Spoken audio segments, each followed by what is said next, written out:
de valor igual a 1 y la parte imaginaria es más J1.12. Desde el punto de vista práctico, uno tiene la tendencia a hacer ese tipo de cambios sobre los círculos de conductancia igual a 1. ¿De acuerdo? Total que en este caso llegar hasta 1 más J1.12 requiere hacerse un recorrido de punto 164, como lo marca la flecha, desde G sub t igual a punto 33 hasta Y sub 11, que es el valor 1 más J1.12. Esta siguiente carta nos muestra ya el paso a seguir. Desde Y sub 11 normalizado, que es igual a 1 más J1.12, me muevo por el círculo de conductancia igual a 1 sobre el círculo constante de 1 hasta que toque el círculo de estacionario igual a 5. El círculo de estacionario igual a 5 tiene en ese punto un valor de más J1.8. O sea, pasé de Y sub 11' igual a 1 más J1.12 a Y sub 1S con stub prima, que quiere decir normalizado, de un valor igual a 1 más J1.8. La diferencia entre esos dos valores es un incremento de susceptancia positiva de valor igual a 0.68. Es decir, el tránsito que yo acabo de hacer es desde aquí hasta acá, por el círculo de conductancia constante igual a 1.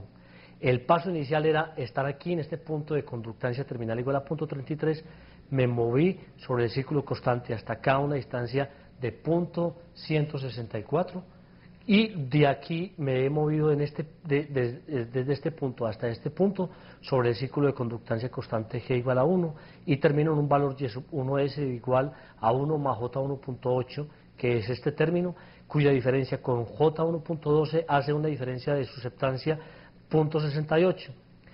Total que la conductancia permanece constante, es decir, 1, porque el círculo sobre el que yo me moví es el mismo. ¿De acuerdo? Ahora, si yo trazo la estacionaria o reviso por donde yo estoy cortando en 1 más J1.8, me doy cuenta que en este círculo hay el corte de estacionaria igual a 5. O sea, he pasado de la estacionaria 3 a la estacionaria igual a 5, solamente cambiando un valor de susceptancia impuesto por un stub. Esa susceptancia la logro introducir, es decir, ese punto 68 que es producto de la diferencia de 1.8 menos 1.12, esa susceptancia la logro introducir colocando un stub en cortocircuito en el punto en donde la admitancia es 1 más J1.12. ¿De acuerdo? Aquí en esta gráfica ya aparece la forma cómo se calcula ese stub. Ese stub tiene dos posibilidades de calcularse: como stub en cortocircuito y como stub en circuito abierto. La admitancia en este punto es admitancia infinita, ¿de acuerdo? Admitancia de cortocircuito.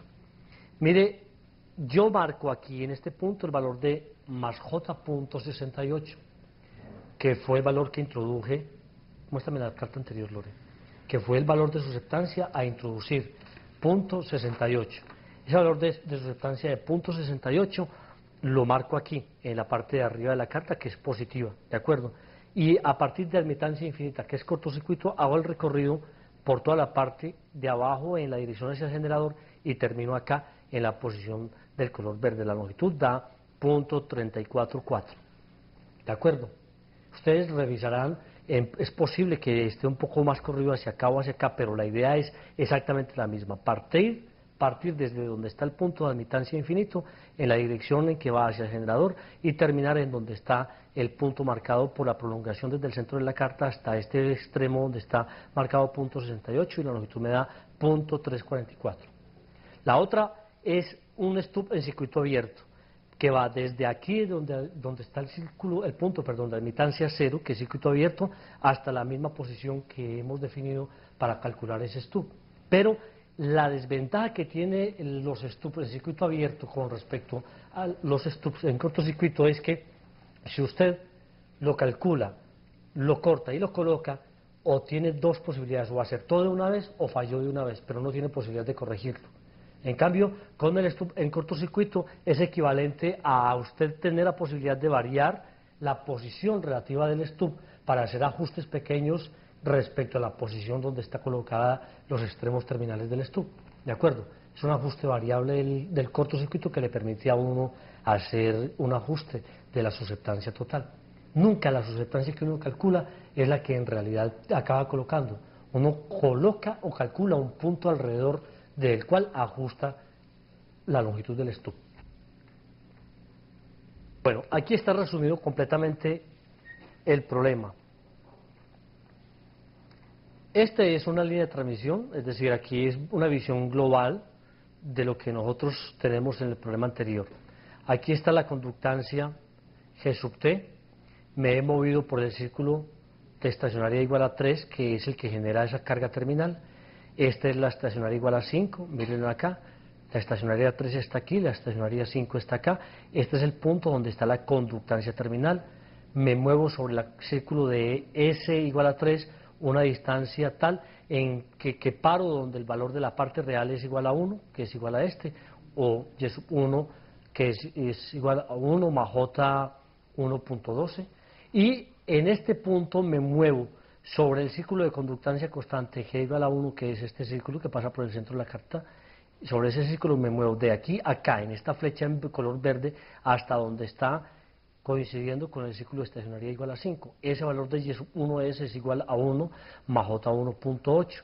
El valor de la diferencia entre la parte imaginaria, que es la que hay acá, y la parte imaginaria que hay, la que hay finalmente, es la que nos permite a nosotros calcular la longitud del stub en cortocircuito o la longitud del stub en circuito abierto.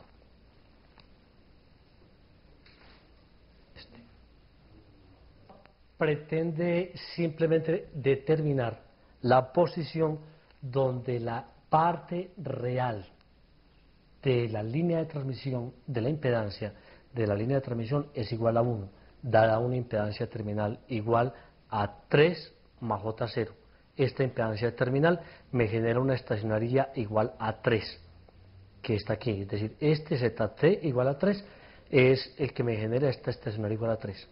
La propuesta es determinar el punto o los puntos donde la parte real es igual a un ohmio. Ojo. En este caso, la forma de resolver el problema es muy sencilla. Hay dos posibilidades. Una aquí, moviéndonos sobre el círculo de estacionaria igual a 3, hay un momento en que yo corto con seguridad el círculo de conductancia igual a 1. ¿De acuerdo? Y la otra alternativa es este otro punto. Aquí tengo un valor de Z1 igual a 1 menos J1.2, que es este valor, y la otra alternativa es Z de entrada igual a 1 más J1.2. Como la pregunta es, determine la distancia a la que esa impedancia en su parte real es igual a 1, pues simplemente nos limitamos a prolongar por donde Zin es igual a 1 más J1.2, una línea recta que salga de la parte externa de la carta, y entre este punto y este punto medimos una distancia de 0.082 longitudes de ondas normalizadas. ¿De acuerdo? Esa distancia es una distancia obviamente más pequeña que la distancia que tendríamos que recorrer todo esto es hasta este punto donde está el valor de 1 más J1.2. ¿De acuerdo? Esta es la otra alternativa, es decir, ZT aquí sigue siendo 3, la estacionaria aquí está trazada y la posición aquí sería 1 más J1.2.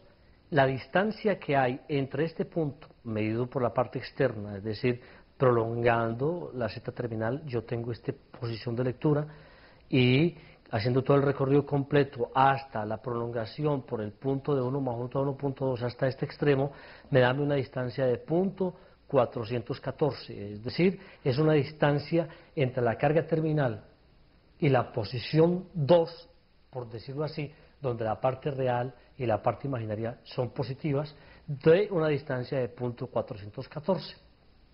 Pero miren, aquí estoy hablando de impedancia. En el anterior problema hablamos de conductancia. ¿De acuerdo? Aquí lo que yo tengo es una resistencia en serie con J 1.2.